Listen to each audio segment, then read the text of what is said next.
Olá! Estamos ao vivo em mais um episódio do meu e do seu podcast favorito, Mulher Pode. Eu posso, você pode, Mulher Pode. Hoje o episódio vai ser muito especial, um tema muito importante para nós. Vocês já devem ter visto aí na legenda, mas a convidada vai trazer uma abordagem pessoal, vamos dizer assim, também profissional, que vocês vão se identificar bastante. Eu já vou pedir para vocês curtirem aqui o nosso episódio, fortalecer aí o trabalho. Cada semana, toda quarta às 7 horas da noite, a gente traz um conteúdo exclusivo, de qualidade para vocês, com convidados. A gente também inaugurou aí na semana passada um novo quadro e tem um outro em breve, não vou dar spoiler, para a gente inaugurar aqui também. Então, tá bem diversificado o Mulher Pode. Já envie esse episódio para uma amiga, para uma mulher, porque eu tenho certeza que mesmo as que não tiveram ainda, não passaram por essa situação ainda, pode ser que um dia venha passar ou conhece alguma amiga, alguém que passou e não se tocou, não identificou ainda sobre o que aconteceu. E vou pedir para vocês se inscreverem também no nosso canal aqui do Mulher Pode. Se inscreve, ativa a notificação para vocês não perderem, porque toda semana alguém me manda mensagem falando que perdeu a hora de ver e vai assistir depois. Não tem problema assistir depois, mas o bom do ao vivo é que as pessoas interagem aqui no chat com a gente. Nos siga nas redes sociais. Antes das redes sociais, se inscreve também no Zion Studio, que é o nosso canal de cortes. Aqui na Zion, que é o nosso estúdio que produz o Mulher Pode, tem outros podcasts também, tá? Produzindo outros podcasts. Então, além dos cortes do Mulher Pode, tem os cortes de outros podcasts que vocês podem aí se identificar, pode gostar, cada um dentro do seu nicho. E nas redes sociais, nós estamos no @mulher.pod, que é o Instagram oficial do Mulher Pode. O @RailaSantosADV, que é o meu Instagram, que além de pessoal também é profissional. Para quem não me conhece, sou advogada de direito da mulher e da família. E lá eu produzo conteúdos voltados para esse tema, que tem tudo a ver com Mulher Pode. E o @AgênciaCaia, que apresenta, e o @Zaio.studio, que produz esse podcast maravilhoso. E agora a gente vai falar com uma convidada querida, uma mulher que, apesar de jovem, tem uma experiência maravilhosa, principalmente no assunto que ela vai falar hoje, porque a partir de uma experiência pessoal, ela se aprofundou também de forma profissional dentro da sua vivência. A gente está aqui com a doutora Milena, que é advogada, foi residente da Defensoria, assim como eu também, e queria que você falasse um pouquinho sobre você, sobre a sua atuação, seus caminhos pelo direito. Olá, pessoal, tudo bem? Obrigada, Raíla, pela oportunidade de estar aqui, né, falando um pouquinho sobre mim, sobre a minha profissão, né, o trabalho, sobre esse tema que é tão relevante para nós, né, e que é a violência obstétrica, né, e sobre maternidade, que é muito importante, né, para nós falar sobre isso, até para as mães e as não mães, né. É verdade. Então, eu sou advogada, né, já deve ter uns 6, 7 anos mais ou menos. E no início, né, eu comecei estudando para concurso, porque eu acho que todo estudante de direito, quando entra na faculdade, quer concurso público, né? E a minha intenção era concurso público. Eu estagiei na Defensoria por um tempo, me encantei pela Defensoria Pública, pelo órgão, pela questão da humanidade, da dignidade com o próximo. Eu gosto muito do contato com o público, essa comunicação. E aí, depois que eu saí da Defensoria, né, eu estudei para a OAB, passei para a OAB antes de sair da faculdade. E aí, quando eu saí da faculdade, eu não queria advogar. Falei, não quero isso para mim, isso não é para mim. E aí, eu comecei a estudar para os concursos, estudei para o concurso para a Defensoria, não passei. Aí, depois eu fiz uma prova da residência da Defensoria. Aí, saiu o resultado, eu tinha passado na prova da Defensoria para residência, né, que dura 3 anos a residência, ela vira uma pós-graduação depois, né. E eu fui residente no núcleo de primeiro atendimento daqui de Itaperuna. E aí, depois disso, eu fiz uma prova ainda, né?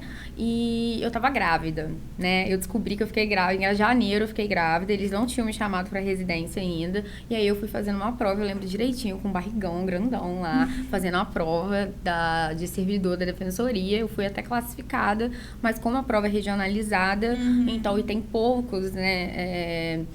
Servidores na região, eu não vou ser chamada provavelmente, né?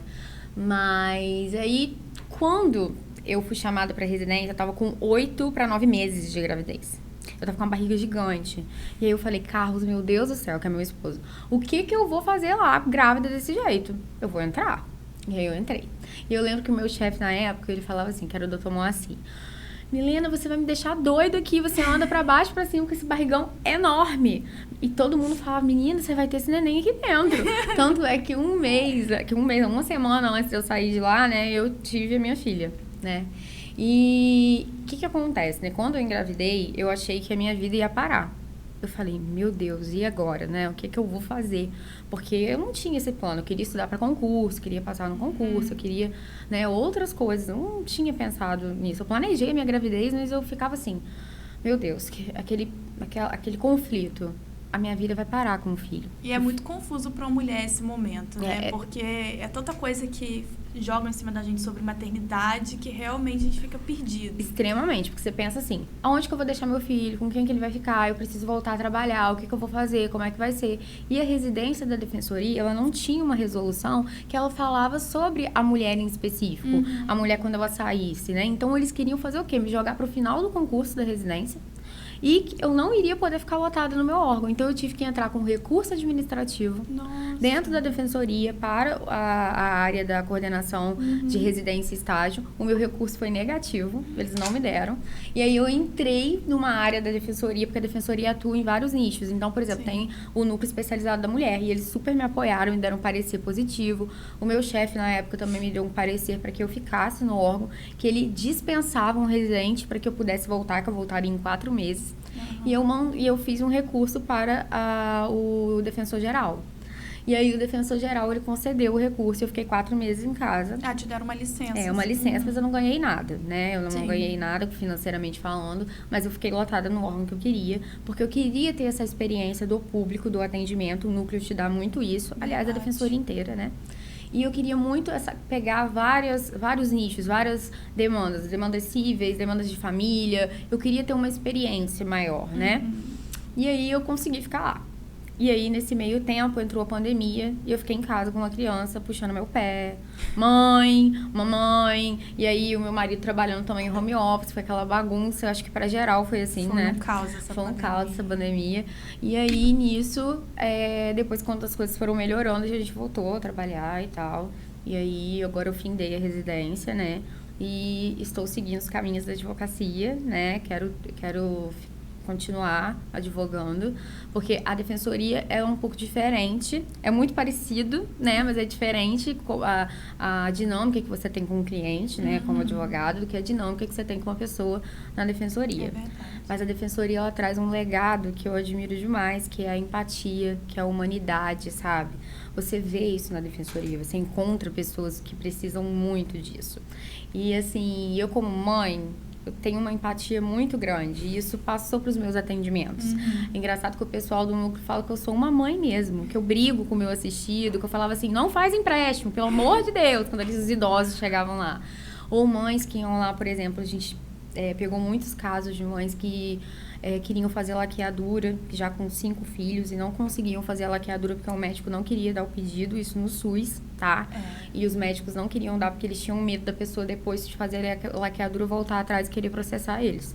Então, a gente pegou muitas demandas, assim, questões de planejamento familiar, que eu acho que é uma questão que a família precisa decidir, e essas mães estavam sendo impedidas. E a gente tem uma lei um pouco retrógrada nessa questão. Exatamente, nessa questão. E a lei até sofreu uma alteração agora, né?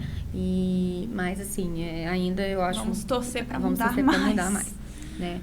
Então, essa foi a minha trajetória. E eu costumo falar que a minha advocacia, o meu trabalho, a residência, tudo que eu faço, em primeiro lugar, ela nunca pode ser dissociada da minha maternidade, né? A minha maternidade, ela está ligada ao meu trabalho, ela está ligada ao que eu faço. Tanto é que eu gosto muito da área de famílias, né, das famílias, direito das famílias. Eu gosto da área de sucessões, eu gosto de falar sobre ECA, dos direitos das crianças e do adolescente. E aí você entra, por exemplo, dos direitos das gestantes, porque no ECA você tem um artigo 8º do ECA, ele fala sobre isso, né, do direito da gestante, fala da dignidade que ela tem que ter, do atendimento que ela tem que ter nos órgãos públicos, que precisa ter políticas públicas para essas mulheres, né? E foi uma área que eu me encontrei. Porque quando você vê uma criança crescendo, sabe? O desenvolvimento de uma criança é uma coisa incrível. tá? Então, assim, você vê aquela autonomia da criança sendo construída. Inclusive, o TCC da minha pós de Direito Público foi sobre isso, defensor da criança como agente garantidor de autonomia. E aí, isso foi tão interessante porque, assim, é uma autonomia progressiva que a criança vai adquirindo. A gente tem mania de olhar para a criança numa visão adultocêntrica. A gente nunca olha para a criança com uma visão da criança. E aí, o defensor da criança vem para isso, para olhar para a criança como uma figura de criança, para que ela tenha voz, vez, né? E muitas vezes o juiz, ele não está interessado em ouvir a criança. E aí eu comecei a estudar sobre isso também, junto com a questão da violência obstétrica, que foi uma coisa, assim, que me marcou muito, porque eu tive uma experiência pessoal com isso, né? Quando eu engravidei... Já aproveita que ele já começou. Conta um pouquinho da sua experiência pessoal da violência. Vai fluindo, né? A gente vai falando. Então, quando eu engravidei, eu acho que toda mãe, né? Toda mulher, quando ela deseja engravidar, porque existem mulheres que não têm o desejo de ser mães, eu entendo isso. Eu acho que isso é uma coisa que a pessoa precisa decidir, né? Eu sempre tive o desejo de ser mãe. Só que eu nunca pensei nisso de forma tão aprofundada, né? Eu nunca tinha pensado o que era a dimensão do ser mãe e se preparar para ser mãe. Então, quando eu engravidei, eu vi que tinha várias possibilidades. Tinha via do parto normal, tinha a cirurgia cesárea, que médico que eu ia escolher, como é que eu queria o parto. E aí eu percebi que eu queria um parto normal. E aí eu encontrei um grande problema. Porque, infelizmente, no interior, nós não temos um amparo que num grande centro nós teríamos para ter um parto normal com dignidade, né? Porque, assim, a mulher, ela tem que ser respeitada como um todo. E aí eu gosto de falar sempre de alguns princípios que eu considero importantes, que é a dignidade da pessoa humana, que está na Constituição, que é a autonomia da vontade, que precisa ser respeitada, né? E na prática não é bem assim, infelizmente. Não é. E aí você chega no médico, assim, não sei se você já teve essa experiência com qualquer atendimento, sem ser na área da obstetrícia ou da ginecologia, né? Você entra no médico, você tem que ficar perguntando pro médico. Foi o meu primeiro atendimento, eu tive que perguntar pra ele. Falar, olha, eu quero parto normal, eu quero isso, eu quero aquilo. Calma, tá no início ainda. Aí eu jogava umas perguntas, aí não queria responder e tal, eu comecei a achar aquilo estranho. E aí eu fui começar a me informar. E nem são todas mulheres que têm essa dimensão, igual você teve, de começar a conhecer pra ter dúvida, pra perguntar. Exatamente. Às vezes vai porque é uma consulta de rotina, Isso. mas não tem assim, qual dúvida que eu tenho? Não tem. Isso. O conhecimento é tão restrito que ela não consegue ver o todo pra ter dúvida sobre aquilo, né? Assim, eu respeito muito a escolha de parto da mulher, mas eu quis o parto normal, porque desde sempre a sociedade sempre fez parto normal. Né? Desde sempre foi o parto normal. A cirurgia cesárea, na realidade, ela veio justamente para diminuir as mortes maternas e dos bebês, né? É para isso que ela veio, de uma forma simplificada falando, né? Só que esse papel se inverteu. Começou, né, no século XX, né, as mulheres começaram a fazer o quê? A inverter o papel. Usar a cirurgia cesárea, porque ela é mais rápida, mais fácil, né? Para o médico, inclusive, porque o médico vai escolher o seu horário, fazer a sua agenda, é muito prático. É verdade, seja dita, virou uma questão comercial. Exatamente, virou uma questão comercial,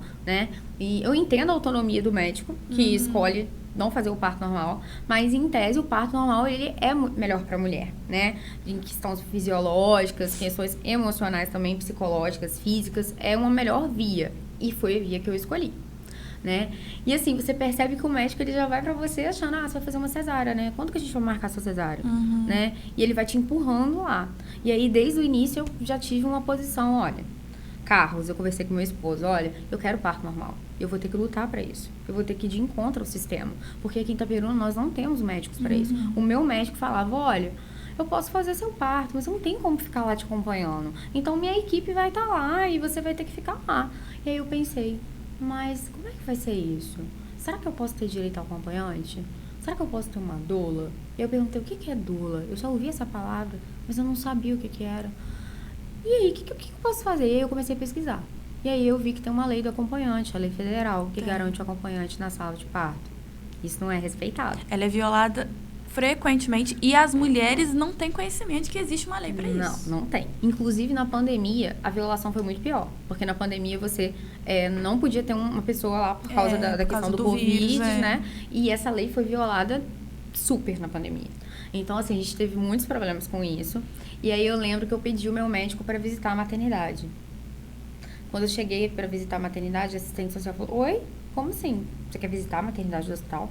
Eu falei, sim, quero visitar, tô gestante, né? Quero ver como funciona aqui, como é que é. Ela falou, tá, peraí, eu vou ter que perguntar, porque isso nunca aconteceu antes. Eu falei, não? Porque, assim, eu como mulher, falei assim, eu quero saber aonde o meu filho ou minha filha vai nascer. Eu quero saber que tipo de atendimento eu vou ter. Como que né? funciona como é que ali funciona dentro, a estrutura organização. lá dentro, E aí ela me deixou entrar. Aí eu visitei, olhei, ela falou, aqui que é o parto, aqui que é o lugar. Aí eu fui fazendo perguntas pra enfermeira-chefe. Meu marido pode me acompanhar? Pode. Aí depois ela falou assim, se tiver muito cheio, aí não vai dar. Aí ok. E eu tenho liberdade pra me movimentar na hora do parto? Depende. Como é que é? A mulher tem o parto, ela escolhe a posição dela? Como é que funciona? Não, a gente tem uma mesa ginecológica, né? Uma cama ginecológica. Você tipo quando você vai fazer um Papa Nicolau, sabe? Explicando lá e tal. Eu falei, tudo bem, obrigada, fui embora. Quando ela me disse que depende do acompanhante, eu já vi que eu não ia ter meu bebê ali. Que eu não ia ter minha filha ali. Eu falei, Carlos, não tem como, tá? Se ela já chegou dizendo que talvez eu tenha um acompanhante, significa que todo o resto tá errado. Porque se o principal é você ter alguém do seu lado, seu esposo, por exemplo, ou alguém da sua escolha, então, assim, para pra pensar, tem alguma coisa errada ali.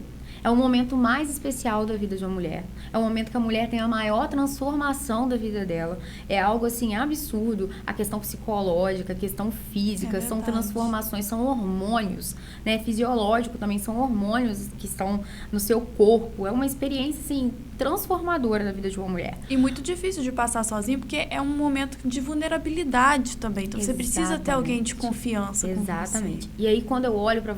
Adorei você ter falado sobre isso, porque quando eu olho sobre a vulnerabilidade da mulher, na realidade, ela é uma super vulnerável. Porque a gente está olhando ela como vulnerável pela questão da gestação, que já deixa ela vulnerável em si, mas você esquece do profissional que está prestando assistência, que às vezes não é um bom profissional, não está seguindo as diretrizes dos órgãos, porque assim, nós temos o Ministério de Saúde, que tem as diretrizes de parto, você tem uma cartilha que fala sobre o parto, como deve ser o parto, inclusive o SUS, ele incentiva o parto normal, né? E aí a gente tem toda uma cartilha, a gente tem a OMS, que fala sobre isso, como que deve ser o parto, né? E aí a gente tem esses estudos todos que falam, e a gente tem também uma medicina baseada em evidência, né? Nas boas práticas. Então, quando tudo isso é violado, você tem a violência obstétrica. Inclusive, o Ministério de Saúde nem quer reconhecer o termo violência obstétrica. Eu vi uma polêmica sobre isso, né? Porque acha muito pesado, né, a questão da violência obstétrica, que é desconstruir o termo. Mas não tem que desconstruir o termo tem que existir, porque a gente precisa dar nome a isso que as mulheres sofrem. É verdade, até porque é mais uma violência entre tantas que a gente sofre. E aí, e aí a gente fica pensando, mas não é violência, é só uma coisa que está acontecendo ali na hora, o médico já está tão acostumado com isso, mas olha, eu pensava assim, eu não quero ser um número de um quarto, eu não quero ser mais uma. Eu quero ser uma pessoa, a Milena, que tem uma filha, né, com o marido dela. Eu quero ser respeitada, eu quero que olhem pra mim como eu sou um ser humano, né, que precisa ter o seu direito da personalidade respeitado. Eu queria ser vista como a Milena. Eu não queria ser vista como mais um, o número do quarto, 155. Eu não queria ser vista assim, entende? E eu creio que nenhuma mulher quer ser vista assim. É verdade. A gente não quer ser mais uma ali. E aí a gente tem que aí que eu acho que o direito à informação, ele é importante. Nossa, demais. Porque a mulher, ela precisa... Ele é educativo, né? A mulher precisa se informar, mas o médico precisa prestar informação para ela. Porque, na realidade, o médico é quem? É o médico que ele detém o saber da área da medicina. Eu sou leiga na medicina, né? Eu sei da minha área de atuação jurídica, mas eu não sei, eu sou leiga na área da medicina. Então, o médico, ele precisa trazer um diálogo que ele vai olhar para mim, que ele vai me englobar, que ele vai dizer assim, Milena, nós temos tais possibilidades. Você pode fazer uma cesárea, você pode ter um parto normal. O parto normal funciona assim, funciona desse jeito. Há práticas que podem ser feitas, há práticas que não podem ser feitas. Ele precisa explicar isso para a mulher, porque se ele não está explicando isso para ela, ele está ferindo o direito dela à informação. Exatamente. Então, assim... E colocando a vida dela em risco. Exatamente. Então, olha só, eu vejo que nós mulheres hoje precisamos colher informações para não sermos violadas. tá? Para não termos a nossa integridade física violada, né? Então, assim, pra mim foi um processo muito difícil. Chegou um momento que eu virei pro meu médico e, assim, eu gostei de uma parte dele, que ele foi sincero comigo, sabe? Ele até me encorajou a ter o parto normal, mas eu não tive com ele. Meu parto eu tive em Muriaé. Eu contratei uma enfermeira obstétrica. E aí você, assim, as possibilidades de você contratar uma enfermeira obstétrica. No estado do Rio, nós temos uma lei onde tem a doula, né? Porque a doula, ela não substitui seu marido, tá, gente? O acompanhante, ela não substitui, ok? O acompanhante, ele é considerado em lei e a doula é a parte, tá? A gente tem lei federal também falando sobre a fisioterapia, sobre a área da fisioterapia. O fisioterapeuta obstétrico, ele também pode estar na sala de parto, assim como o enfermeiro também da área da obstetrícia.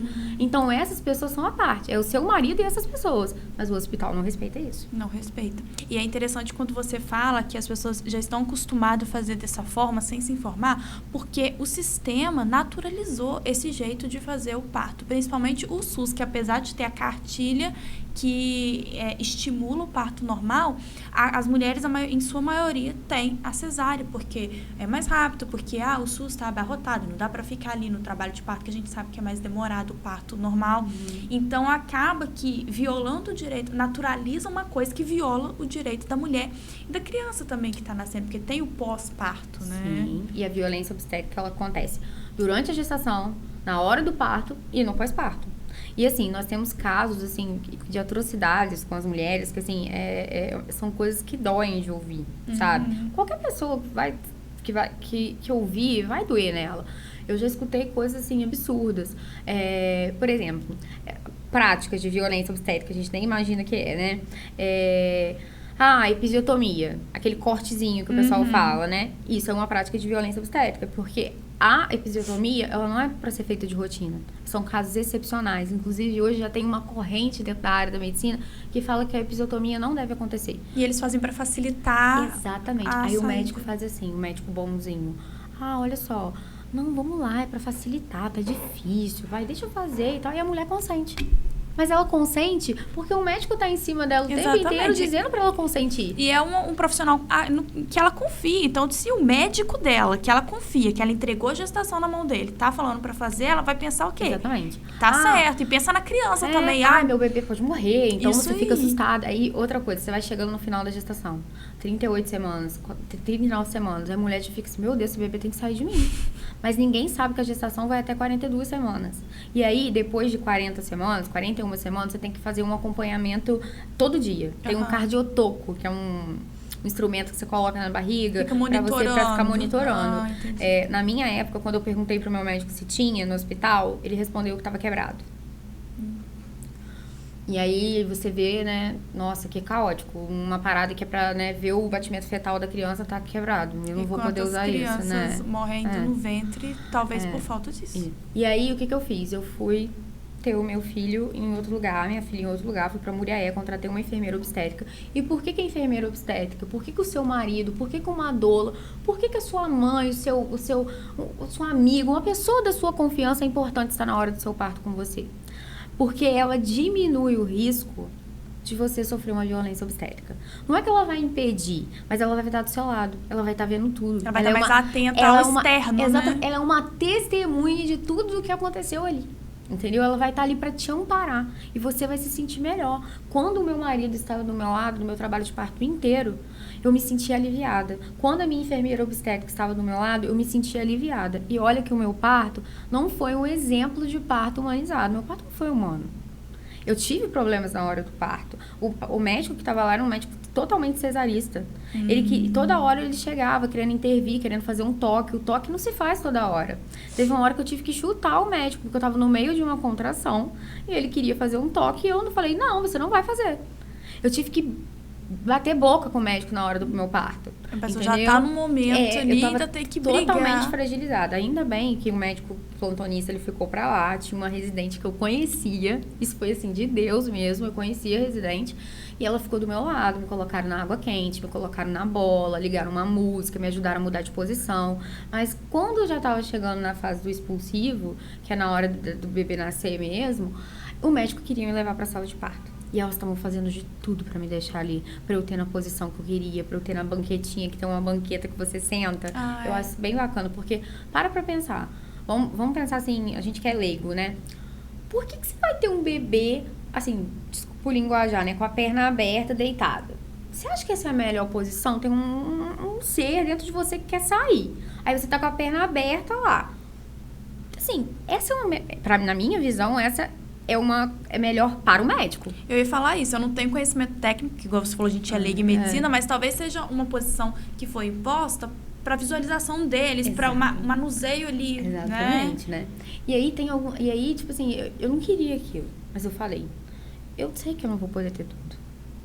Eu sei que não vai rolar o que eu queria. Porque hoje, para você ter uma assistência humanizada de parto, você precisa gastar em torno de 20 mil, 25 mil reais. E aí a gente pensa assim, parto humanizado, aquele parto da banheira, né? Um dia eu cheguei no hospital para visitar uma amiga que estava grávida e tinha uma estudante de medicina lá. Aí ela falou, você quer ter parto humanizado, aquele da banheira, né? Não, gente, parto humanizado não é o da banheira, tá? Parto humanizado é aquele que garante dignidade, autonomia da mulher, né? A mulher, ela consegue escolher aquilo que ela quer. E aí a gente tem até o plano de parto. Que é se você fizer um Google, se for pra internet, jogar lá, plano de parto, tem um plano feito lá. Lá tem tudo dizendo as práticas que você quer e que você não quer. Só que, claro, que isso aí a gente vai usar se não tiver nenhuma emergência, né? Nenhuma urgência no momento, se o bebê estiver bem, se tiver tudo ok. Então, por isso que você precisa confiar no seu médico. Porque você vai mostrar aquele plano de parto pra ele vai olhar, ele vai ver, ele vai conversar com você, você vai se sentir segura. E pra pensar. Toda mulher pensa assim, no hospital é o lugar que eu vou estar segura. Vou estar com o meu médico, vou estar com uma equipe maravilhosa. É verdade. Mas eu conheço mulheres que, depois de terem o seu parto, ficaram num corredor de hospital, lá, quantas horas sem ver o bebê. E hoje falam que o certo é o quê? O bebê sair de você, no termo assim, normal, né? E ir pro seu colo. Ser amamentado no primeiro momento, se ele estiver bem, se os batimentos estiverem bem, estiver tudo bem. E não ser separado de você. Né? Você me fez lembrar dessa questão do corredor quando a minha mãe teve meu irmão, isso há 15 anos atrás. E eu lembro dela, foi cesárea, eu lembro direitinho, que aí eles tiraram o bebê, foram e encaminharam para a maternidade. E ela ficou lá porque tinha que fazer os pontos pós-retirada. E a gente esqueceu, mas o que a gente pensou? Vai sair da mesa de cirurgia, da sala de cirurgia, vai pro quarto. Pois acabou a cirurgia, eles colocaram ela lá, sozinha, desacordada. Deve ter ficado uns 15 a 20 minutos sozinha no corredor de hospital, porque a gente estava entretida na maternidade, vendo o bebê, achando que ela ia direto pro quarto. E a acompanhante estava aguardando no quarto. Ficou lá. Até a hora que a gente foi pro quarto, que dava para ver a coisa de cirurgia, e viu ela lá, deitada na maca, esperando, assim, desacordada, um corpo ali, assim. E isso também é uma violência. Sim, isso é uma forma de violência. A gente acha que, assim, a gente tá falando do âmbito do parto normal por causa da minha experiência com parto normal.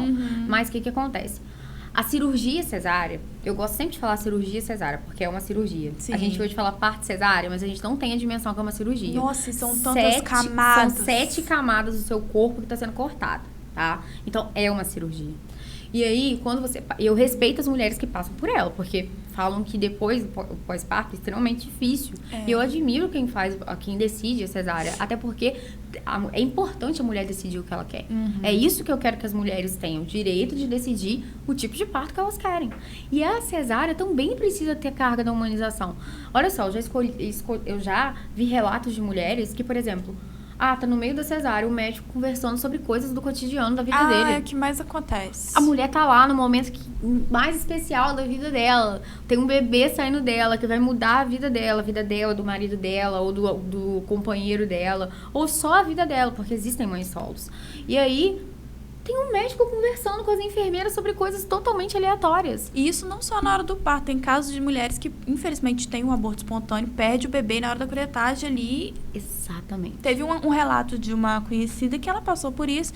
E, na época, o médico conversando sobre campeonato de futebol durante o procedimento. E ela morrendo de dor. Exatamente. Porque e tem casos que não tem anestesia, enfim, tem que... Imagina só, e dava murro, assim... na barriga dela para forçar, porque é uma limpeza, né? E conversando sobre outras coisas, como se estivesse ali manuseando um objeto. Exatamente. Então, é porque assim, pro médico isso já virou uma rotina, sabe? É só mais uma. Só que os médicos precisam se voltar para a questão da humanidade, para a questão da dignidade, da questão que você tá mexendo com pessoas, sabe? Você tá atendendo ao público. Um médico tem essa carga de que ele tá mexendo com... Nós mexemos com o público, mas o médico tá mexendo com o público, a saúde daquela mulher, do bebê, entende? São então, duas vidas na mão dele. São duas vidas na mão dele, então é uma responsabilidade muito Sim. grande. Então a gente precisa, assim, ter essa humanização, né? Dentro da medicina como um todo, não só na área da obstetrícia, no meu ponto de vista, né? E aí eu tive a Bia e tudo bem. Teve momentos que foram... Eu acho que o meu parto foi ok, porque eu lutei muito para me formar. Você conseguiu ter o normal? Eu consegui ter o parto normal. Foi do jeito que eu queria o tempo inteiro? Não foi. O médico, na hora, falou que a minha enfermeira obstétrica tem que dar um empurrãozinho na barriga, que é a manobra de Christeler, que isso é proibido hoje. É totalmente proibido, não pode, porque pode dar fratura na mãe e no bebê também, que eles fazem um empurrãozinho na barriga. Isso é proibido, não se pode fazer. E aí ele falou que... Aí eu falei que isso era violência obstétrica, eu gritei pra ele. Ele falou, violência obstétrica, que seu bebê morra? Assim... Te joga uma pressão psicológica. No meio do parto, eu tava ali, na fase final do meu parto, morrendo de dor, contração atrás de contração. E aí a residente virou, eu virei pra ela e falei, olha, eu não quero que me cortem. Ela falou, o seu canal é muito pequeno. Não interessa, eu não quero que corte. Vai cortar naturalmente, quando o bebê passar, se tiver que cortar. Ela não me cortou, ela não me respeitou. E aí... Ok, eu tive a Bia, foi tudo bem, ela nasceu, veio pro meu colo, a médica, a pediatra, e aí assistência ao parto, quando você percebe, não é só o médico obstetra, não.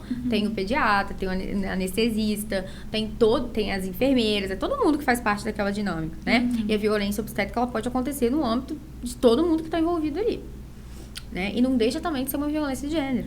É verdade. Né? Não deixa de ser uma violência de gênero. E aí...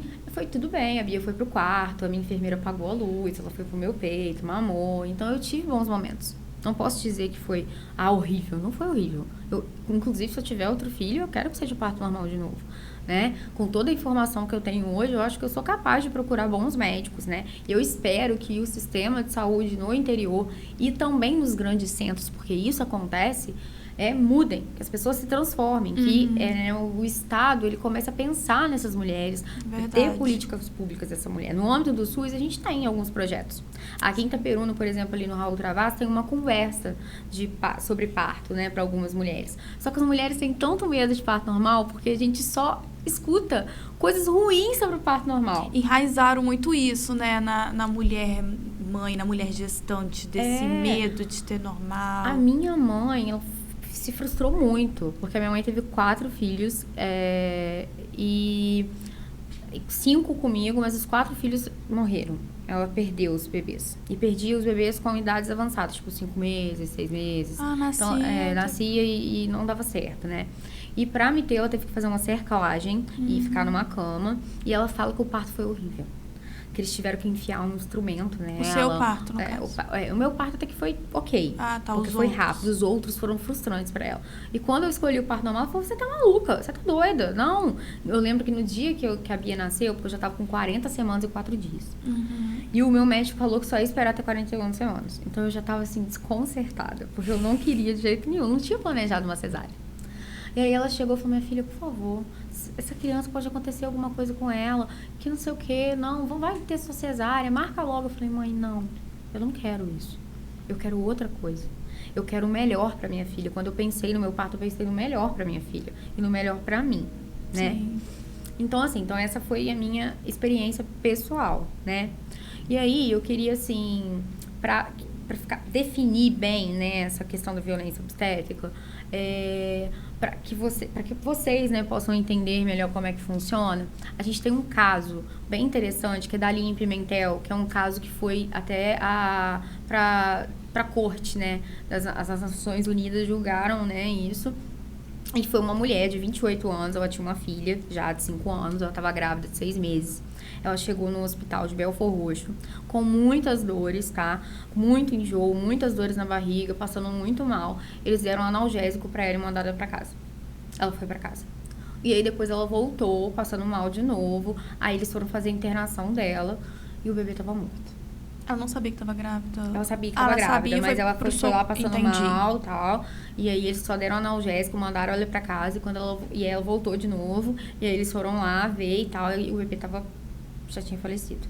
E aí eles foram tirar o bebê E na hora de tirar o bebê teve uma complicação na cirurgia que foi feita, na curetagem lá, né? E aí depois disso ela teve que ser transferida para outro hospital, né? De outro município. E nessa transferência, atrasaram a transferência dela e ela faleceu. Nossa. E aí a mãe dela entrou, né, contra o Estado brasileiro para, né, ter os seus direitos garantidos, porque isso foi uma atrocidade enorme. Com certeza. A gente teve o caso da Chantal recentemente. Eu ia até falar que o da Chantal, não sei em que pé que tá aí o processo. Eu só vi que ela divulgou uma primeira decisão que, infelizmente, mediante tantas provas, que o dela foi um parto gravado, ainda teve as filmagens, tinha sido improcedente. Eu não sei se ainda caberia recurso, ela não explicou com detalhes. E assim, aí a gente entra naquela questão, essa questão da Chantal, eu achei bem interessante, porque eu olhei numa perspectiva assim, sabe quando você tá na hora do seu parto? A gente fala que a gente tá na partolândia, que chega um momento que você tá na partolândia, você não sabe nem aonde você tá, entendeu? Que você tá com... É tanto hormônio atuando, que você não tem dimensão do parto. E ela não teve dimensão da violência que ela sofreu no momento.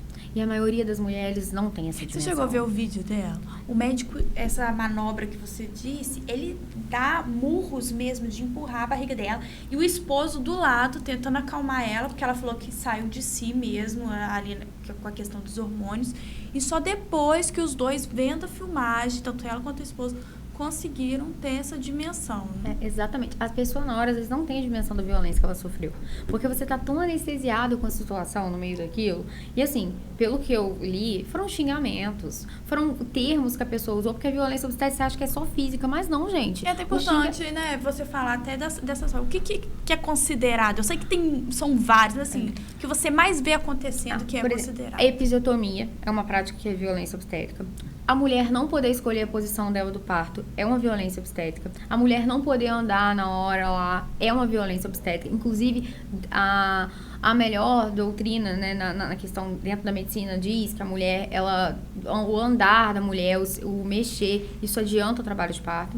E isso às vezes é proibido para a mulher. O acompanhante não ter na hora de parto, isso é uma violência obstétrica. Essa questão da manobra de Christ-Ler é também uma violência obstétrica. Né? Eu já vi isso acontecer até em cesárea. Em cesárea, é muito comum também. E toda essa questão que a gente falou na hora da cesárea, da pessoa conversando com a outra, xingamentos na hora com a mulher, entendeu? Tem uma questão do puxo dirigido, que é aquela assim, faz uma forcinha aí, vai, tenta fazer aquela forcinha, vamos lá. Isso é o puxo dirigido. Isso a mulher pode ter uma laceração, né? Porque tem uma pessoa direcionando ela. E na questão fisiológica, a mulher, ela sabe a hora dela fazer a força. Ela sente a vontade na hora de expulsar o bebê. Pelo menos foi minha experiência, né? Outra coisa que acontece muito.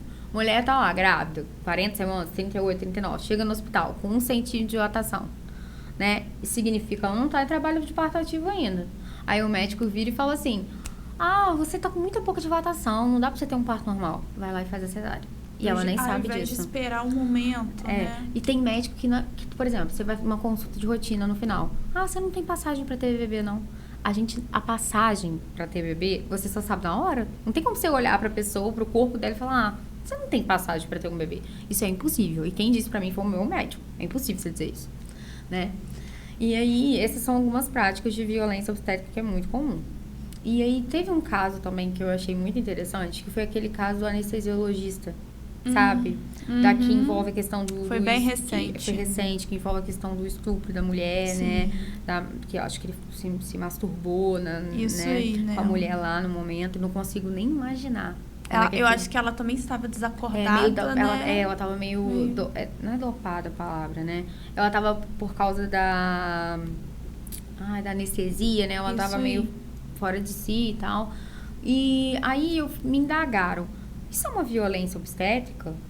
O cara só foi lá foi fazer uma anestesia na mulher, mas é uma violência obstétrica. Isso é uma violência múltipla, né? Se você for parar pra analisar. Porque tem a questão do estupro, tem a questão da violência de gênero, tem a questão dessa questão da violência obstétrica também, né? Mas no âmbito que a gente tá falando, é uma violência obstétrica também, porque ele estava inserido no parto. O anestesista, ele tá inserido no parto. Na cesárea. Era uma cesárea, mas ele estava inserido ali. Toda a equipe que faz parte. E ele fez aquela mulher sofrer. Aquilo me chocou de uma forma tão grande, porque eu me coloquei no lugar dela. Eu falei, meu Deus do céu, como é que deve ser passar por isso? E depois você chegar em casa com aquele bebê no braço e você pensar que você foi vítima daquilo. E ela estava desacompanhada, né? Acho que as próprias enfermeiras que conseguiram que perceberam. identificar. E olha a importância do acompanhante. Pra você ver. Porque, assim, o acompanhante, ele serve pra isso. Pra ver, peraí. Quando eu fui ter a Via, eu falei, Carlos, olha só. Vou te falar uma coisa. Se virarem pra mim, se eu virar e gritar e falar que eu quero uma cesárea, eu não vou pra cesárea. Ok? Você vai falar que eu não vou. E aí eu gritei, eu quero uma cesárea! E aí o Carlos falou, né, calma. Aí eu falei, tá bom. Aí eu segurava na mão dele. Então, às vezes, o acompanhante é importante pra isso, porque na hora da dor, né, dá um desespero. Um desespero, uma dor gigantesca. E na cesárea também tem essas atrocidades. Tem mulheres que, por exemplo, que você deu da sua mãe, mulheres que ficam no corredor lá, frio, tanto tempo, a sala fica fria, com pessoas conversando. Enfim, parece que o modelo tá todo errado, sabe?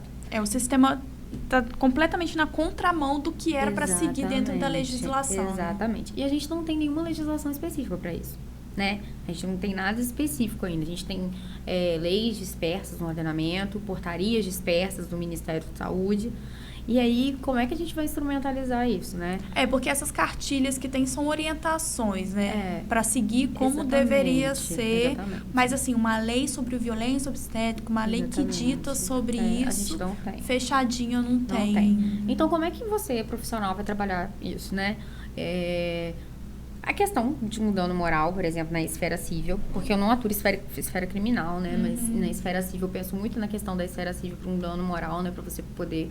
Que prova que você pode fazer? Como é que você pode denunciar isso, né? Que a gente às vezes se pergunta. A gente tem vários meios. Primeira coisa que eu acho que a mulher tem que ter acesso é o prontuário médico dela, para saber todas as práticas que foram feitas. E que é um direito dela e muitas vezes recusado. Exatamente. Quando eu tive a Bia, eu recebi o meu prontuário médico. E no meu prontuário médico tinha marcadinho lá tudo que foi feito. Se o meu parto teve alguma instrumentalização, como é que foi, tinha tudo escrito.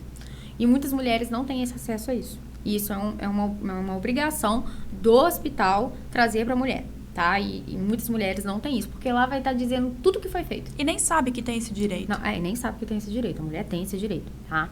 E aí, isso é uma das provas que você vai ter, né? Outra coisa que você pode fazer, se sofreu violência obstétrica, você pode ir na ouvidoria do hospital. Você pode ir na ouvidoria do Ministério Público, você pode ir fazer uma denúncia no MP, por exemplo, você pode procurar o núcleo da mulher da defensoria, que atende muito, você pode ir até a delegacia e fazer um boletim de ocorrência. Existem delegacias especializadas em direito da mulher. Aqui em Itaperuna nós não temos porque somos no interior. Aqui no Noroeste tem uma carência muito grande, exatamente, né? Mas, por exemplo, a gente tem o CIAM. O CIAM ele fala sobre violência doméstica, mas eu tenho certeza que nesse âmbito ele pode tentar intervir pela mulher, entendeu? E você pode procurar o advogado que vai te orientar, vai te ajudar, vai tentar colher as provas para você provar isso. Porque a violência obstétrica também é uma violência contra a mulher, né? A violência... porque a gente fala violência contra a mulher, a gente já pensa na violência doméstica, violência sexual, mas é tudo que engloba essa violência de gênero, algo que é feito contra nós. Então, a obstétrica também se encaixa nisso. Exatamente, Camila. Exatamente. Então, assim, essas são as formas que eu vejo mais fácil para a mulher denunciar, né? Aí você tem... você pode ligar para o número da defensoria, que é o 126 também, né? Aqui, por exemplo, na defensoria, que a gente tem um núcleo de primeiro atendimento, né? Daqui de Itaperuna, a gente não tem uma defensoria especializada aqui no interior. Mas a gente tem forma, o advogado pode te orientar. Mas muitas vezes a mulher, ela não quer seguir com isso, porque ela já está traumatizada. E você vai enfrentar o pós-parto. Às vezes ela só tá com aquele pensamento, eu quero que fique tudo bem com o bebê e pronto. Isso. E tem um puerpério pela frente, que é extremamente doloroso pra mãe. Que você fica entre aquela questão, parece que eu e o bebê somos um só, e tem a questão, né, de você e eu, né? Sim. Então, é bem difícil, assim. E, assim, eu vejo mães desamparadas, histórias muito tristes, com desfechos tristes, igual você falou dessa questão de perda gestacional. Eu vou também te dar um exemplo meu, pessoal. Eu tive uma perda gestacional antes de ter a minha filha, e eu não tive uma curetagem, porque foi natural. Eu fui pra casa, consegui expulsar de forma natural. Mas 1 mês depois eu tive um sangramento e eu fui desesperada pro médico. Eu estava extremamente abalada depois da minha perda gestacional. Porque na realidade foi uma gravidez anembrionária, que ninguém sabe o que é, mas o nome já diz. Anembrionária, não existe um embrião, então a gravidez não vai pra frente. Eu não estava grávida na realidade, não tinha um embrião. Tinha lá um saco gestacional que ele não se formou para um embrião. E aí eu expulsei isso naturalmente. E eu tive um sangramento 1 mês depois, eu fui no médico. Aí meu médico falou, vai no hospital agora e faz uma ultrassom. Eu entrei na sala de ultrassom do hospital. Aí o médico falou, não sei o que é isso. Começou lá a mexer em mim. Daqui a pouco entrou 1, entrou 2, entrou 3, entrou 4. Tinha 5 pessoas dentro da sala. E o Carlos do lado de fora, meu esposo. E aí eu comecei a chorar. E eles falaram, nossa, parece que tem uma veia aqui, parece que tem um negócio Como aqui. se você fosse um objeto de estudo. Exatamente. E aí eu comecei a ver aquilo, eu comecei a chorar. E a moça falou, você tá chorando por quê? Você não tá com câncer? A mulher falou exatamente isso pra mim. Aí eu fiquei paralisada, não consegui falar nada. Eu fiquei quieta. E aí quando parou tudo, eu falei assim, olha, a gente não tá conseguindo identificar o que é, eu vou te dar o laudo aqui, você leva lá pro médico, ver se ele consegue e tal. Quando eu saí da maca, vou falar mesmo, a minha maca tava lotada de sangue. Eu senti muita dor na hora da ultrassom. E eu saí da sala chorando muito. O Carlos estava desesperado lá fora, porque ele não estava entendendo nada. Quando eu cheguei no meu médico, eu falei pra ele, você nunca mais vai me mandar no hospital fazer uma ultrassom. Eu fui violada. Eu nunca me senti tão mal e tão violada como nesse dia. Você sabe o que a médica falou pra mim? Por que eu estava chorando? Porque eu não tinha um câncer. Eu não precisava estar chorando. Não era nada grave. Mas eu tinha acabado de ter uma perda gestacional. Para pra pensar. Era uma gravidez que não ia pra frente? Tudo bem, mas na minha cabeça, no meu psicológico, eu estava grávida. Eu ainda não tinha entendido aquilo. E aí você tem um médico totalmente insensível te fazendo uma ultrassom, colocando 5 pessoas dentro de uma sala e te tratando como um objeto. Então, é isso que eu falo. A medicina, ela precisa passar por uma transformação na questão da humanidade com a mulher.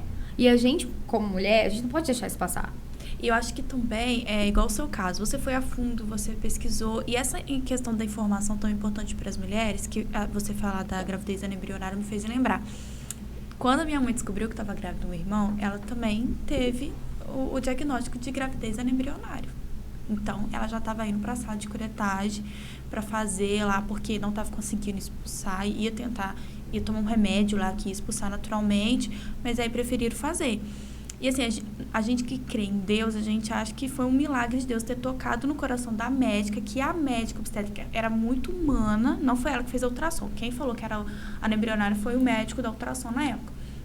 Mas ela pediu pro médico fazer uma nova ultrassom antes de fazer a curetagem, que ela queria ter a confirmação. E nisso, minha mãe já tinha tido 2 perdas anteriores, a gente imaginou mesmo que fosse.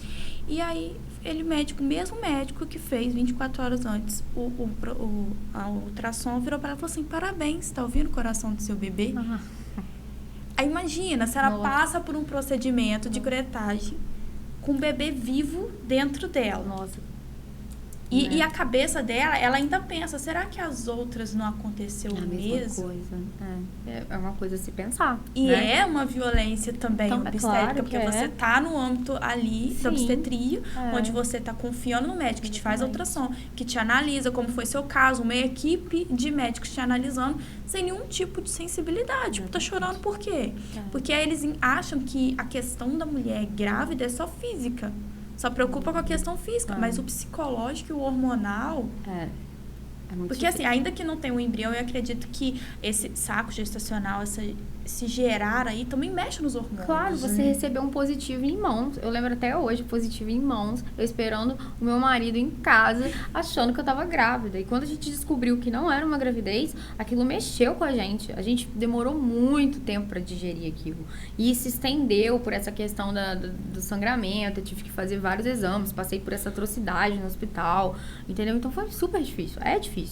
E então, assim, precisa dessa sensibilidade. né, dessa humanidade na hora da gente lidar com essa situação. Isso não é falado, a gente quase não fala sobre isso, né? Assim, eu acho que aqui na região poucas pessoas falam sobre violência obstétrica, não conheço quase ninguém que fala. E eu já pude dar até uma palestra na OAB daqui sobre esse tema. E eu convidei uma colega minha, que ela é fisioterapeuta obstétrica. Eu queria que a fala tivesse sido toda dela. Se eu pudesse, para que ela fosse lá dar uma palestra, sabe? É a Tabita, o nome dela.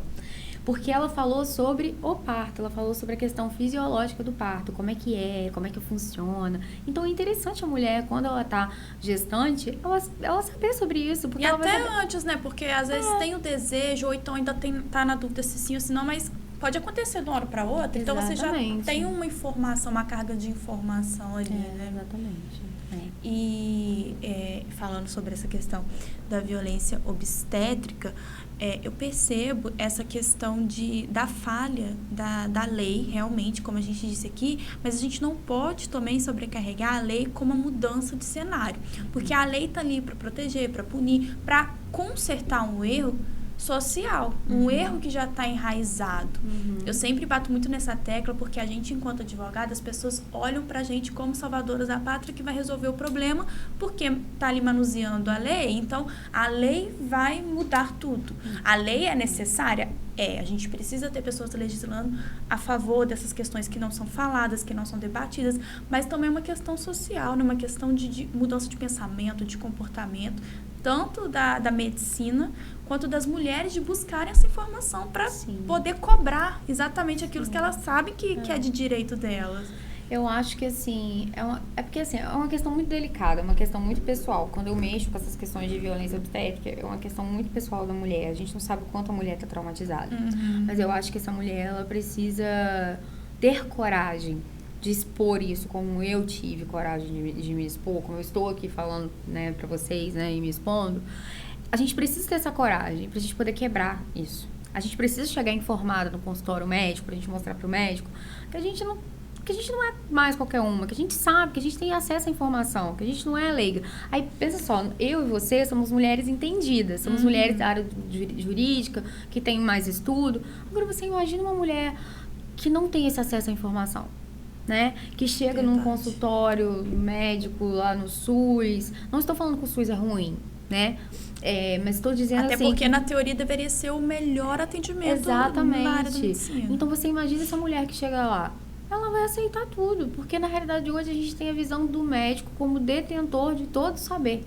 E todo mundo que vai contrariar o médico está indo de encontro à pessoa que tem a detentora de saber, mas não é.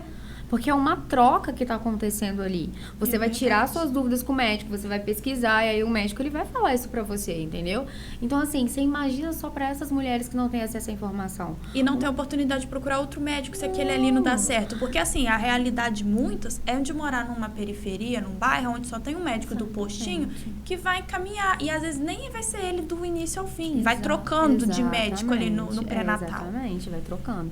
E, assim, a mulher, ela por exemplo, eu lembro uma vez que eu participei de uma roda de mulheres gestantes e tinha uma menina de 14 anos na roda.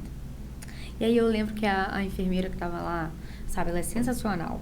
E ela foi falando sobre o parto. Aí tinha o marido, algumas tinha a mãe, e aí ensinava as posições, ela deu um plano de parto para você preencher e para levar na hora do médico do SUS. Eu achei interessante a abordagem dela. E eu acho que os municípios, o Estado, eu acho que eles deveriam incentivar políticas públicas para que essas mulheres saibam sobre isso, para que elas cheguem até o médico sabendo algumas coisas que é tão natural. Quantas das nossas avós não tiveram parto normal? Ou até uma cesárea, mas que sabia que estava indo, como é que seria conduzido, a gente não sabe. Até sozinha mesmo. Até sozinha, ali, exatamente. É uma coisa muito natural. E a cesárea, eu não condeno ela. Eu acho que ela foi feita justamente para salvar nós mulheres, entendeu? E a mulher também pode escolher a cesárea. Qual que é o problema até dela escolher? Tem questões mesmo que envolvem risco de saúde do bebê que não tem como ser exatamente. normal, né? E assim, e é importante a mulher se informar até disso, para saber que não é algo que que tá aceitando aquilo ali, porque às vezes ela sonha com o parto normal, mas aí tá tendo que aceitar a cesárea, mesmo contra a vontade dela, mas que é uma questão também de saúde, não é algo que estão impondo a ela por nada. Aqui no estado do Rio, né, é proibido ter parto domiciliar, assim, o médico atender parto domiciliar, mas em outros estados não é proibido. Tem estados que não tem essa proibição e o médico pode fazer um parto, por exemplo, domiciliar, né? Alguns médicos não gostam por causa que, assim, porque alguns médicos entendem que o papel do médico naquele momento é olhar. É só estar ali, para caso algo uma emergência, dê errado, né? para dar protagonismo à mulher. Para a mulher ser a protagonista do seu parto. Porque ela é capaz disso, entende? Então ele não vai intervir. Ele só vai intervir se houver necessidade. Só que, assim, isso é invertido, né? No nosso sistema, né? Isso não existe aqui, né? Mas então é por isso que é importante essa fala das mulheres, né? Para que elas, né, tenham essa informação.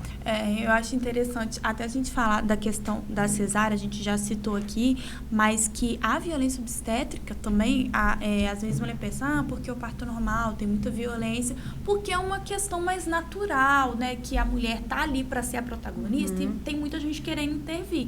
Mas tem questões pontuais onde também na cesárea, igual a gente falou aqui, pode acontecer violência obstétrica. Também existe, assim, mesmo não tendo uma lei fechada, a possibilidade dessas mulheres buscarem ali, né, mediante o que a gente tem, o que é previsto aí, alguma reparação desse dano, que infelizmente, psicologicamente é difícil, né? E aí, você teve algum acompanhamento, tipo assim, terapêutico?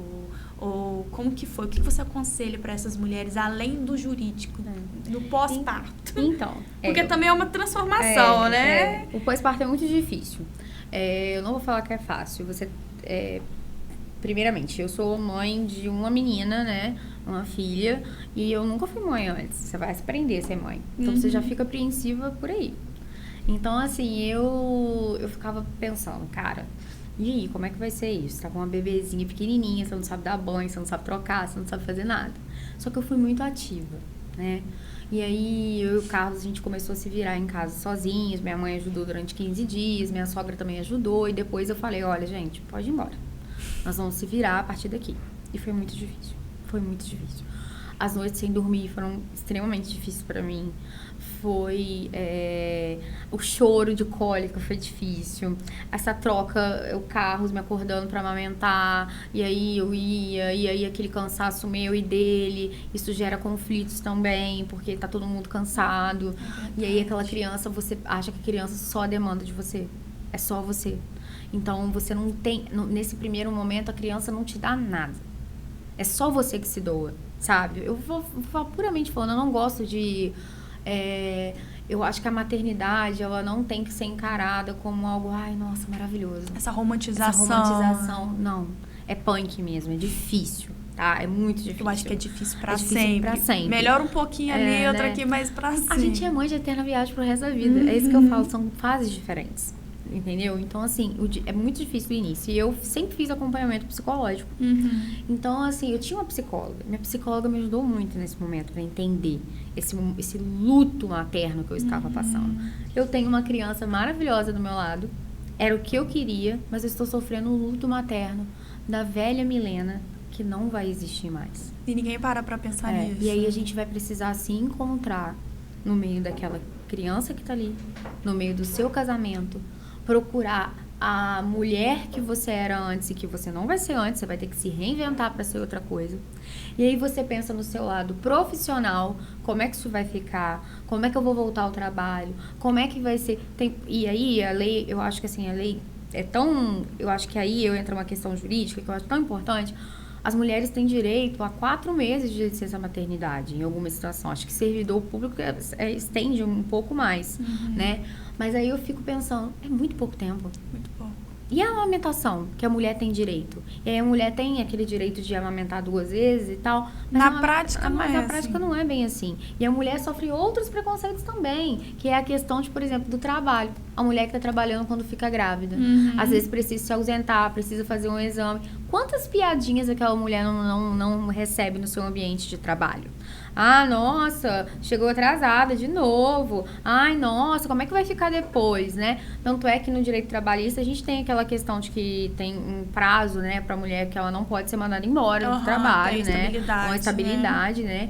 E isso eu acho muito positivo, porque é uma realidade machista mesmo, a sociedade é machista, e isso reflete nessa questão da área materna. As pessoas não têm empatia com as mães, e tudo que nós precisamos é empatia, uma rede de apoio, alguém com quem contar, pra gente poder respirar, pra gente poder colocar a nossa cabeça no lugar, e às vezes a gente não tem isso. E a gente fala muito do mercado de trabalho.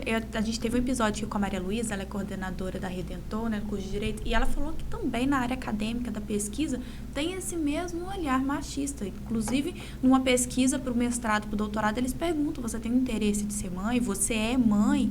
Porque eles avaliam o que? A sua disponibilidade, como se ser mãe te atrapalhasse no seu desenvolvimento, na sua competência enquanto estudante, enquanto pesquisadora. Gente, né? Ser mãe é algo revolucionário. A pessoa que é mãe, ela é a pessoa... Eu falo, acho que toda pessoa, todo empregador deveria contratar uma mãe. Porque a mãe... ela dá conta. Ela tem uma disposição. Você sabe quantas tarefas no dia nós, mulheres, realizamos? As não mães realizam inúmeras tarefas. As mães, então, nem se fala. Você precisa arrumar o lancheiro do seu filho para ir para a escola. Você precisa amamentar. Você precisa... ter uma dinâmica toda do seu lar, estabelecer tudo, porque a gente trabalha fora, mas a gente não só trabalha fora, a gente também é do lar. E as mulheres que escolheram ficar em casa, só em casa, cara, a carga dessas mulheres é muito maior que da gente que sai pra trabalhar. Eu vejo assim. Porque a gente que sai pra trabalhar, a gente ainda tá dialogando com outra pessoa. Tá resolvendo o problema de outro, né? Tá conversando, tá interagindo. Agora é a mulher que fica em casa. Só por conta dos filhos da casa. E a mãe que é solo, que não tem uma rede de apoio. Eu falo sempre isso com meu marido. Eu estaria, desculpa o termo, ferrada se eu não tivesse meu marido do meu lado. Eu não consigo imaginar a dimensão que uma mãe solo faz sozinha. Porque ela não deve ter ninguém pra poder ajudá-la. Como é que ela vai se virar? E às vezes não é só são 2, 3 filhos que dependem dela pra comer, pra vestir, pra tomar um banho, pra ir em qualquer lugar, pra fazer atividade de casa, educar a criança. Eu fico não é tarefa fácil. Assim, minha filha tem 3 anos, mas eu fico imaginando as mães com crianças mais velhas, como é que elas se viraram na pandemia pra estar trabalhando e estudando com a criança, ensinando a criança, e aí, tipo, eu fico pensando na dimensão. E as pessoas não têm empatia. Não tem, de jeito Aí eu lembro que a gente viajou agora. Ainda julgar é doida. É mãe sozinha, arruma um monte de menino. Exatamente. Aí vem a questão do julgamento. Então, assim, o que eu posso dizer para uma mãe que sofreu violência obstétrica? Ou uma mãe que, né, é uma mãe solo, ou uma mãe que tá encarando aí, trabalhando com filho, e às vezes se sente culpada por não ter tempo pro seu filho, porque existem casos, por exemplo, a Bia vai na creche, existem crianças que ficam tempo integral naquela creche, e eu sou incapaz de julgar a mãe que deixa a criança em período integral, porque ela precisa trabalhar. Exatamente. Entende? Então, e ela precisa colocar o pão em casa para aquela criança. E aí eu fico pensando assim, cara, eu não tô nessa situação de tempo integral. Mas o tempo que a minha filha fica lá, e quando, por exemplo, eu tava na residência na parte da manhã e eu não ficava com ela na parte da manhã, eu já sentia que ela sentia a minha falta. E aí a gente tem aquela culpa materna que nós colocamos em nós mesmos. Na sua mãe, na sua culpa. E a culpa materna que a sociedade coloca na gente. Do filho fazendo pirraça. Ai, como é que você vai lidar? Nossa, que feio, uma criança fazendo pirraça. Adulto não faz pirraça? Aí a gente já teve esse julgamento antes de ser mãe, né? De olhar, antes de saber a realidade de uma mãe. Eu ainda não sou mãe, mas hoje eu entendo, sim. Tenho uma maturidade por lidar com mães profissionalmente. Mas antes, quando a gente é nova, a gente olha assim, pelo amor de Deus, essa criança chorando, gente, no meio do mercado, esfregando a perna, fazendo pirraça. Engraçado que teve uma vez que eu vi uma conhecida no mercado com o filho arrumando um escândalo, chorando. Eu falei, nossa, pelo amor de Deus, isso nunca vai acontecer comigo. Eu paguei com a língua. Digo pra vocês, maternidade você vai pagar com a língua, tá? É uma coisa que você sempre vai pagar com a língua. Paga com a língua, porque faz. Criança é difícil. E a dinâmica do lar é diferente. E isso afeta o seu casamento, se você for casada. Isso vai afetar a sua vida pessoal. Eu falo que o meu puerpério ele foi estendido, sabe? Eu precisei de me encontrar muitas vezes, agora que eu comecei a me encontrar. Agora que eu comecei a ver uma outra Milena, sou eu, a Milena mulher, que que gosta de sair, de se ajeitar, de estar com as minhas amigas. A Milena casada, que gosta de estar com o marido dela, que a gente precisa ter esse momento juntos. A Milena que é a mãe, né? Que tá ali pra amparar. E assim, eu falo que se eu quis ser mãe. Foi a minha escolha ser mãe. Mas você imagina outras mulheres que não planejaram isso, que veio do nada. Porque as pessoas acham que a mulher engravidou porque quis. Muitas sim, mas nenhum meio contraceptivo é 100% eficaz. Exatamente. Então acontece. Por exemplo, eu lembro que eu vi uma mulher no núcleo, quando eu tava na residência, que ela chegou lá indo pro 6º filho.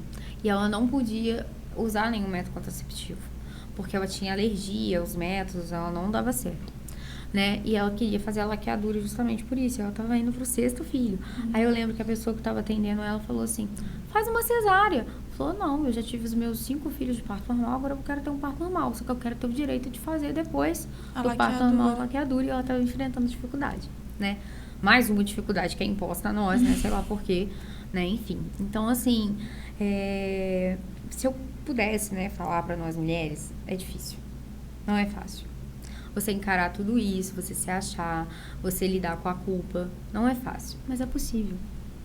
Sabe? É possível você ser mãe. É possível você se redescobrir.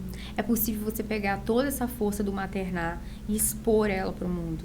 Eu gosto de me comunicar. E eu uso a minha maternidade para me comunicar. Para que o outro veja a criança, enxergue ela. Para que o outro tenha empatia da mãe, sabe? E para que o outro veja que mães profissionais são excelentes. Se você pudesse contratar uma mãe na sua empresa, você vai ver a produtividade dessa mãe. Porque ela vai dar o melhor dela para executar o trabalho dela. Então a gente precisa quebrar esse tabu que a maternidade atrapalha a gente a seguir a vida profissional, porque muito pelo contrário, eu vivo falando isso com a minha psicóloga. Eu estava completamente errada. A minha filha, ela me impulsiona a ir além. Ela me impulsiona a realizar, a tentar tudo que eu almejo num quesito profissional. E ainda assim, se eu não quisesse quisesse continuar na advocacia ou outra área, né, e quisesse ficar em casa, ainda assim eu seria uma mulher útil. Porque a mulher que está dentro do lar, ela está inserida em várias questões dentro da casa. E, por exemplo, a minha mãe é do lar. A minha mãe me criou sozinha, ela não tinha rede de apoio nenhum. E ela fez um belo trabalho. Não vou te falar que ela não teve os defeitos dela, que toda mãe tem. Nós vamos ter os defeitos, não tem jeito. Todo humano tem, né? E ela fez o trabalho dela, ela ajudou o meu pai a construir tudo que ele tem, dando suor do trabalho dela em casa. E a gente não pode desmerecer essa mãe. Claro que não. Sabe? Então, quando eu vejo uma mãe solo, quando eu vejo uma mãe do lar, quando eu vejo uma mãe profissional, o que eu tento fazer é acolher ela. E aí, o atendimento psicológico, uma psicóloga, ela faz isso. Né? É importante. É importante. Eu acho importante o município implementar creches, né? Lugares onde essas mães que trabalham possam deixar essas crianças, sabe? Eu acho que a gente precisa falar mais sobre a culpa materna, mais sobre essa questão profissional, falar também mais sobre a violência obstétrica, mais sobre essas coisas que envolvem o maternar. Porque o maternar é muito intenso. Ele demanda muito de nós. Tem dia que a minha vontade é sair correndo e não voltar. Mas tem dia que aí eu falo, então, peraí, Milena, respira fundo, vamos lá, a gente vai dar conta. Olha, tem dia que a gente aquele bebezinho tão bonitinho, assim, você pensa o quê? Vou correr. Vou correr. Tem dia que, assim, igual eu vou contar uma coisa esse final de semana que eu morri de rir. A minha filha chegou pra mim em casa, falou assim, mamãe, você tá tão linda, tá com um vestido tão bonito, maquiagem no rosto, você tá muito linda. 1 hora depois, ela queria subir pra ver um desenho lá em cima, eu falei, filha, não pode ver desenho agora. Sua feia! Aí, eu ri e falei assim, Bia, peraí, calma aí, vamos conversar. Por que você chama a mamãe de feia? E aí você tem que respirar fundo, porque a primeira coisa que você quer fazer, você não pode me chamar de feia. Você quer, né? Aí eu fui tentar dialogar com ela, porque eu sou muito a favor do diálogo. Acho que o diálogo, ele resolve tudo. Dentro do direito das famílias, direito sucessório, dentro de qualquer área do direito, né? A gente resolve muito com o diálogo. Então, eu fui dialogar com ela, conversei com ela, e aí ela vai entendendo e ela vai pedir desculpa. Mamãe, não vou fazer mais. Às vezes faz de novo. Mas educar é repetir. Exatamente. Né? Até porque uma criança de 3 anos ainda oscila muito os pensamentos. Ela não tem a capacidade que nós temos de pensar. E olha que nós adultos fazemos pirraça pra caramba, hein? A gente, né? É difícil as relações entre adultos. Imagina a relação entre crianças, né? É verdade. Então, assim, o que eu posso dizer mesmo é que eu levo para o meu trabalho uma política de acolhimento, principalmente a mulheres. Eu gosto muito dessa área de direito das famílias, essa diversidade que o direito das famílias traz, sabe? Eu acho que a gente precisa ter esse cuidado, esse carinho com essas mães. A gente não sabe o que elas estão enfrentando, o que elas passaram em relação ao parto, em relação à gestação, em relação ao pós-parto, que é muito duro, difícil.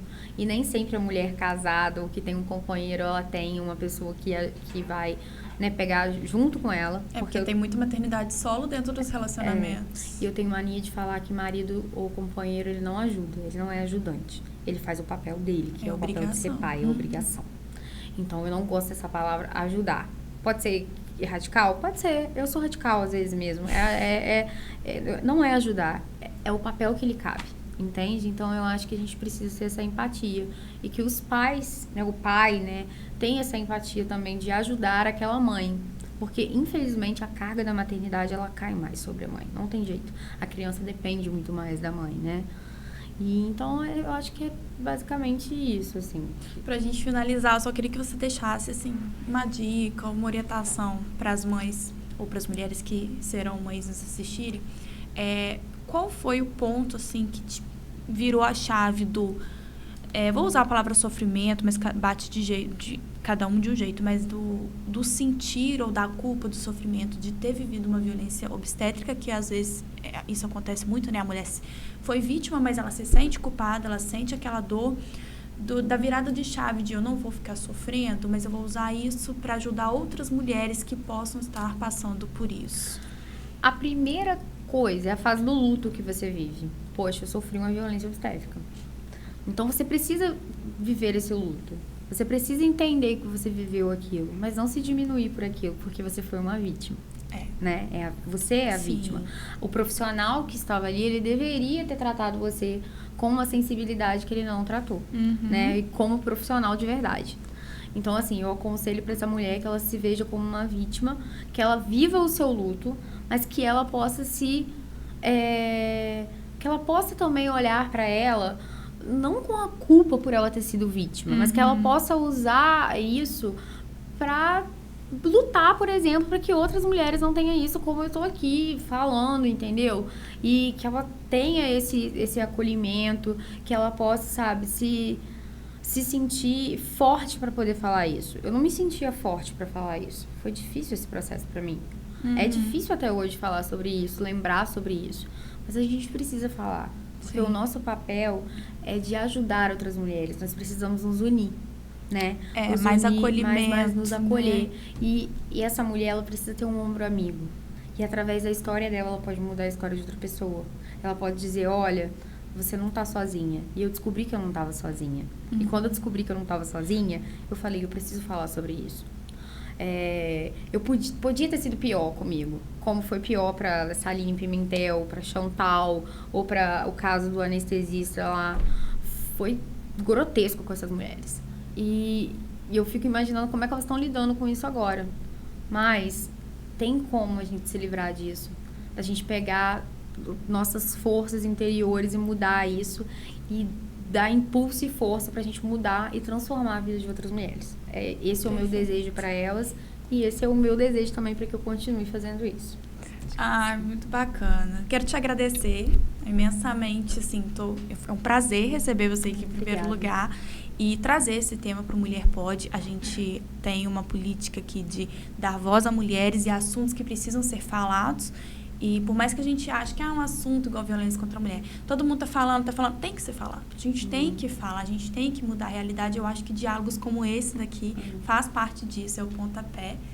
Eu vou fechar o episódio com algumas perguntinhas que eu sempre faço para os convidados. Um bate-bola, assim, bem rapidinho. Seu maior sonho, Milena, da vida, assim?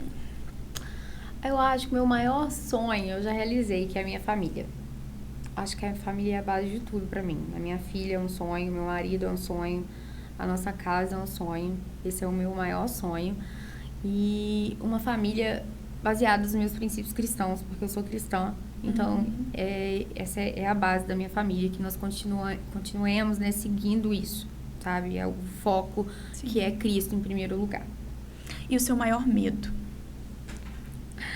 Eu acho que meu maior medo é morrer e deixar a minha filha, né? Não que eu tenha medo da morte em si, né? Mas de deixar ela e não poder educá-la, não poder, né, continuar. Acho que a maioria das mães, a doutora Rosana teve aqui, o maior medo dela também foi esse, deixar minhas filhas pra alguém criar. Isso aí. O que você não respeita de jeito nenhum? Não respeito? Ai, meu Deus. A intolerância, sabe? Eu acho que a intolerância, o preconceito, o racismo, sabe? A falta de empatia das pessoas, a falta de empatia com as minorias, os direitos das minorias que não são respeitados. Isso é uma coisa que realmente me deixa muito, muito chateada, muito irritada. O que te motiva, assim, no dia a dia? Minha filha. Foi respondido antes mesmo da pergunta, né? Filha. Sua maior esperança, assim? Bom, a minha maior esperança é por dias melhores, né? Por dias melhores em relação aos direitos humanos, por dias melhores em relação aos direitos das mulheres, aos direitos das minorias, que nós possamos ter voz, vez, né? Nós mulheres, as crianças, os adolescentes, os idosos, todas as minorias que nós temos no nosso Estado de Direito, né? Uhum. E principalmente uma esperança para a nossa democracia, que ela seja respeitada, né? Mas a minha esperança mesmo, ela está firmada em Cristo, né? Eu não vejo salvação no mundo se não for por Cristo. E aí é uma questão muito pessoal minha, porque é a minha fé. Outras pessoas talvez teriam outras respostas diferentes, mas a minha resposta é essa, a minha visão, né, é essa. E uma palavra que te define?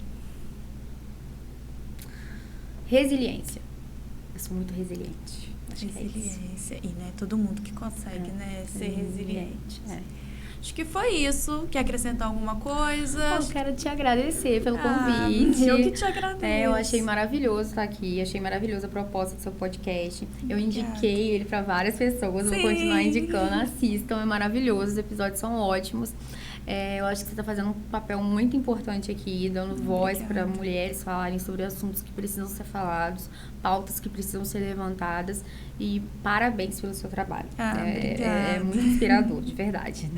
É um prazer ter você aqui. Como eu disse, eu me sinto muito honrada de ter do outro lado da mesa mulheres inteligentes, mulheres que falam, mulheres que se posicionam e que usam da história delas de alguma forma para ter uma motivação na vida, um conteúdo enriquecedor para outras mulheres também. E agradeço mais uma vez por ter vindo aqui. Obrigada. Tenho certeza que vamos marcar outros, porque é assunto que não falta. É verdade. É isso, gente. Esse foi o nosso episódio com a doutora Milena sobre a violência obstétrica, que ainda, infelizmente, é uma realidade nas maternidades brasileiras. Quer deixar seu Instagram? Eu tenho, né, o Instagram do escritório, que é @carvalhalrodrigues.adv, né? E tem o pessoal, que é Milena S. Basso Rodrigues também. Então, vocês encontram a Milena na rede social, que também produz conteúdo, tanto de direito quanto de maternidade. Tudo que ela falou aqui, ela fala diariamente lá, coloca o rostinho da Bia lá para motivar, gracinha. E é isso, gente. Agradeço quem ficou até agora no Mulher Pode. Já iniciando aí esse janeiro, esse 2023, muito iluminado, de muitas bênçãos para todo mundo. Tenho certeza que será um ano incrível para nós mulheres, cada vez mais aí ativas, unidas, acolhedoras uma das outras e menos julgadoras. E compartilhe esse episódio aí com outras mulheres que você gostou, que eu tenho certeza que você gostou desse episódio do assunto de hoje. Um beijão!